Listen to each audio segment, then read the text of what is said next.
वरी वरंदोवा हो वरी वरंदोवा वरी वसंदा भी विछोड़े जादी रही रहंदा केतिरा मुझो तुझे अॻियां मजबूर वठूं वो मुझो तुझे अॻियां मजबूर वठूं तोड़े तोखे नाहिन मंजूर वठूं वो मुझो तुझे अॻियां मजबूर वठूं वो मुझो तुझे अॻियां मजबूर वठूं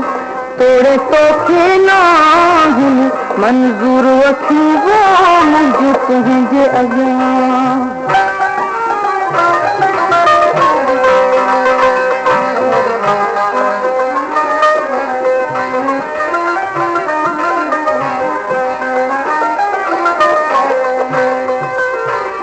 तुझे अखियुनि अची आगाह कयो मूंखे इश्क जो शाह कयो तुझे अखियुनि अची आगाह कयो मूंखे इश्क जो शाह कयो हो जिन सदके साहो पसाह कयो हो जिन सदके साहो पसाह कयो क्यों मुल्कन में मशहूर वठूं वो मुझो तुझे अॻियां मजबूर वठूं वो मुझो तुझे अॻियां मजबूर वठूं तोड़े तोखे नाहिन मंजूर वठूं वो मुझो तुझे अॻियां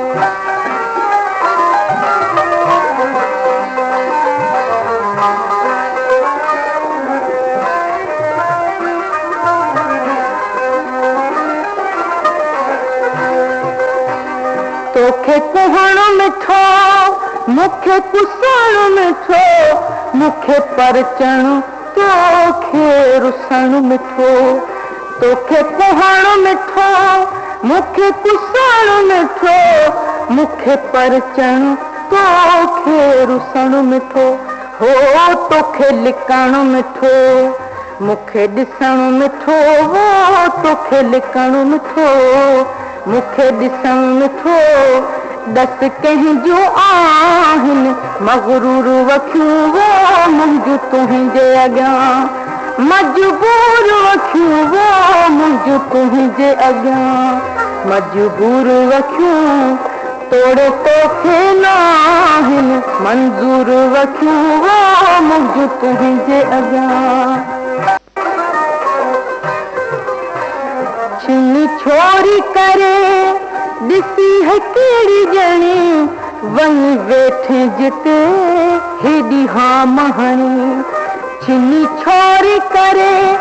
ॾिसी ही कहिड़ी ॼणी वञी वेठे जिते हेॾी हा महणी हो उते पहुतियूं तुंहिंजा पेर खणी वो उते पहुतियूं तुंहिंजा पेर खणी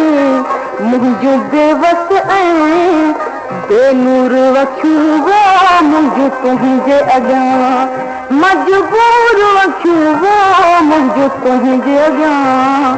मजबूर वठूं तोड़े तोखे नाहिन मंजूर वठूं वो मुझो तुझे अॻियां